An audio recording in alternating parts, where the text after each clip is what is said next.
ನಮಸ್ಕಾರ, ಪ್ರಜಾರಾಜ್ಯ ಕನ್ನಡ ನ್ಯೂಸ್ಗೆ ಸ್ವಾಗತ. ರೈತರು ಈ ರೀತಿ ರಸ್ತೆಗೆ ಬರ್ತಕ್ಕಂಥದ್ದು ನಮಗೂ ಶೋಭೆ ಅಲ್ಲ, ಕೇಂದ್ರ ಸರ್ಕಾರಕ್ಕೂ ಶೋಭೆ ಅಲ್ಲ. ಈ ಎರಡು ವಿಚಾರಗಳನ್ನ ಇಲ್ಲಿ ನಾನು ಬಹಳ ದೀರ್ಘವಾಗಿ ಪ್ರಸ್ತಾಪ ಮಾಡಲಿಕ್ಕೆ ಹೋಗೋದಿಲ್ಲ. ಯಾಕೆಂದ್ರೆ ಕೇಂದ್ರ ಸರ್ಕಾರ ನೀತಿ ನಿರೂಪಣೆ ಮಾಡತಕ್ಕಂಥದ್ದು ಒಂದ್ ಕಡೆ ಇದ್ರೆ, ರಾಜ್ಯ ಸರ್ಕಾರಕ್ಕೂ ಕೂಡ ಲಾಭ ಇದೆ ಅನ್ನತಕ್ಕಂಥ ಮಾತನ್ನ ನಿಮ್ಮ ಚುನ್ನಪ್ಪಣ್ಣ ಅವರು ಪದೇ ಪದೇ ನಿಮಗೆ ಒತ್ತು ಹೇಳಿದ್ದಾರೆ.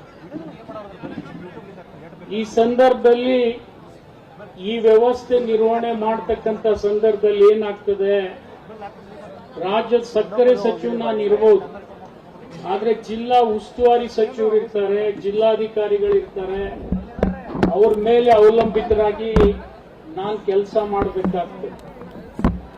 ಇಡೀ ಕರ್ನಾಟಕದಲ್ಲಿ ಈಗಾಗಲೇ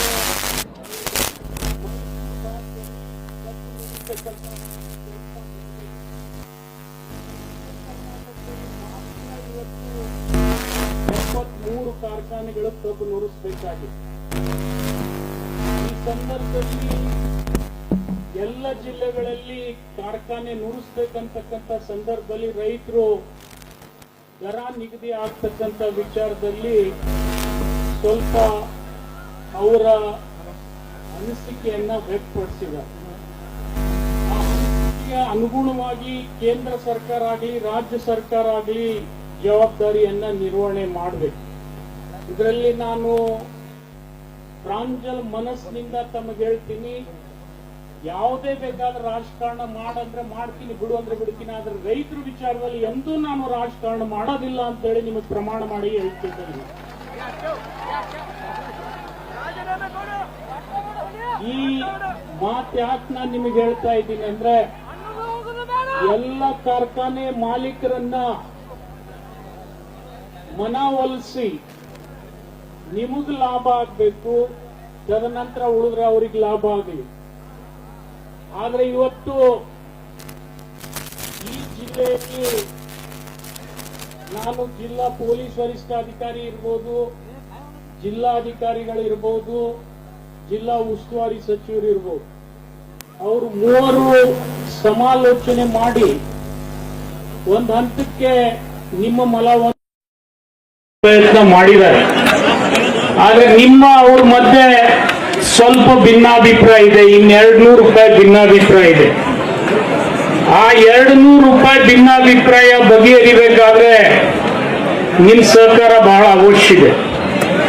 ಈ ಸಹಕಾರ ನೀವು ಕೊಡ್ತೀರ ಅನ್ನತಕ್ಕಂಥ ಆತ್ಮವಿಶ್ವಾಸದಿಂದ ನಾನು ನಿಮ್ ಕಡೆ ಬಂದಿದ್ದೀನಿ.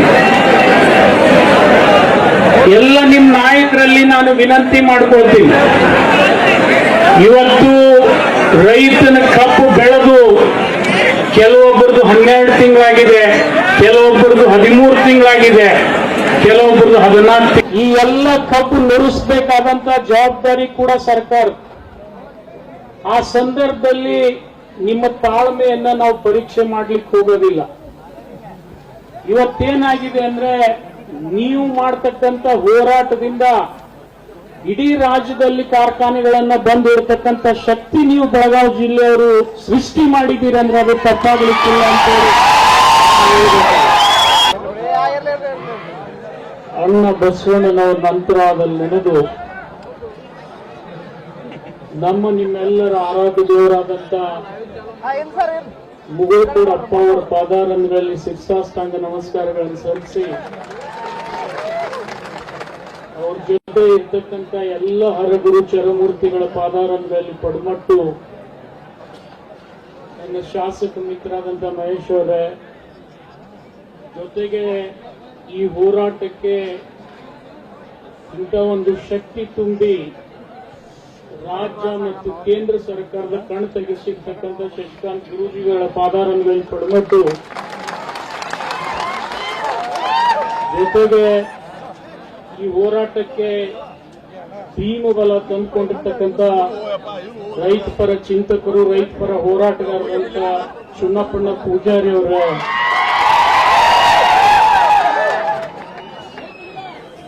ಎಲ್ಲ ವೇದಿಕೆ ಮೇಲೆ ಇರ್ತಕ್ಕಂಥ ಗಣ್ಯರೇ, ಹಿರಿಯರೇ, ಆತ್ಮೀಯರೇ, ರೈತಾಪಿ ಮಿತ್ರರೇ, ಪತ್ರಕರ್ತ ಬಂಧುಗಳೇ, ಬಹಳ ನೋವಿನಿಂದ ನಾನು ಒಂದು ಕ್ಷಮೆಯನ್ನ ತಮ್ಮಲ್ಲಿ ಕೇಳಲಿಕ್ಕೆ ಇಚ್ಛೆ ಪಡ್ತಾ ಇದ್ದೀನಿ. ಏನ್ ಕ್ಷಮೆ ಅಪ್ಪ ಅಂತಂದ್ರೆ, ನೀವು ಅನ್ಬೋದು 6 ದಿವಸ 7 ದಿವಸನಿಂದ ನಮ್ ಹೋರಾಟ ನಡೆದಿದೆ. ಬೇಕಾಗಿರ್ಲಿ ಅಣ್ಣ ಅಷ್ಟ ಇವ್ರು ದಯವಿಟ್ಟು ಗಲಾಟೆ ಮಾಡೋರು ಲೆಕ್ಕನ ಶಾಂತಿ ಮಾಡಿ ಮಂದಿನ. ಆಯ್ತು, 8 ದಿವಸ ಅಂತ ಇತ್ತು.